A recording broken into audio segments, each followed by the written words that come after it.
Prof, thanks again for looking at my project. I apologize for the fact you couldn't open the file earlier. Here's the video. Hopefully this should explain these to you. Okay, my game starts when you click on the title card. Here, you get a little narration explaining that this is told from the perspective of our unnamed protagonist, or Roger's names rather, on the 17th Gym, day after the events here. And you're going to follow Bloom and his characters around town looking for clues, interviewing witnesses, etc. to learn about the characters and the plot. Start asking the police captain what he has for us. And here you have a choice selection. You can ask something basic like, how are you? Of course, we didn't care for. And what do you have for me? He'll tell you he wants to go to Barney Kiernan's pub, where we're going to explore the Cyclops chapter and the events of that. And once you do that, we'll click on the door to exit the room. Here we are on the map screen, which Dublin as it would have looked in the day. We need to go to the pub. And here's Barney right here. We'll talk to him now. He'll explain how the citizen attacked Bloom after that altercation in the pub. Who is Bloom? And we call Bloom. He comes in here for a fight sometimes, as you can see. We get into further detail about what happened.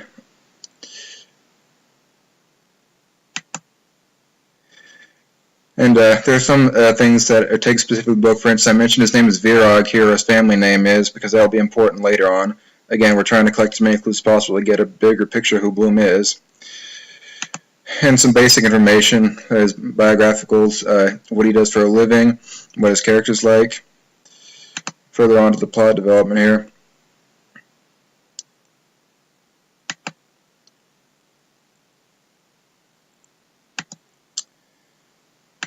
And here we are learning about Molly. Of course, she's known as Marion to some people.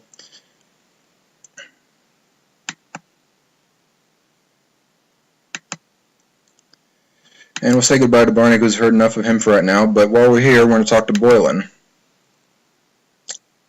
The information he's going to give us is going to be helpful later. We ask him if he's celebrating while he's drinking. He tells you he's excited about his new girlfriend. And of course he says, Molly. Of course he's too drunk to know better than to give out that information. We've had enough of him, so we're going to head on outside and go to Echo Street, where we learn Bloom lives. Of course, here we see that he's not going to talk to Bloom, but he can't help but feel compelled to follow this man. He's taking an interest in him. Okay, and so look around for clues. Let's click on the trash can icon using our interact feature. You look in the trash can here, change our view back to the looking.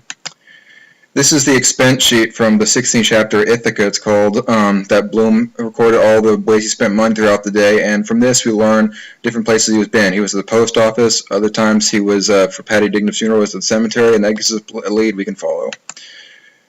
So, on that, we're going to head on over to the post office,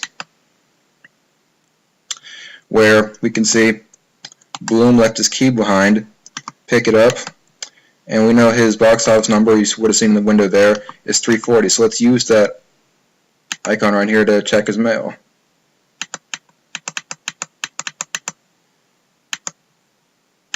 And here we get the Martha Clifford letter. Let's read that.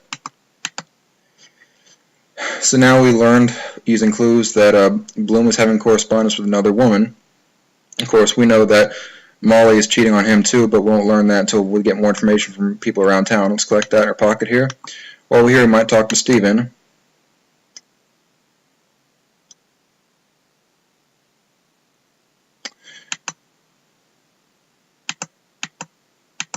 Explain that we're looking for Leopold Bloom, and he'll tell him where he was briefly yesterday.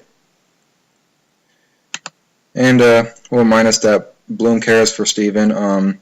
Like he was something he wish he never had. You know, again, that is his role in the story.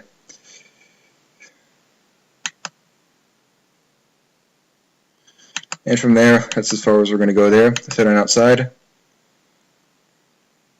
Let's go to the graveyard here. So ask the gravekeeper some questions here. Let's ask about Rudolph Bloom, Rudy Bloom, their child. Here you learn that Rudy Bloom died as a baby, and like he points out, you can't imagine their relationship. Molly and Bloom's has been the same since. Rudolph Virag, as mentioned, that's his family name.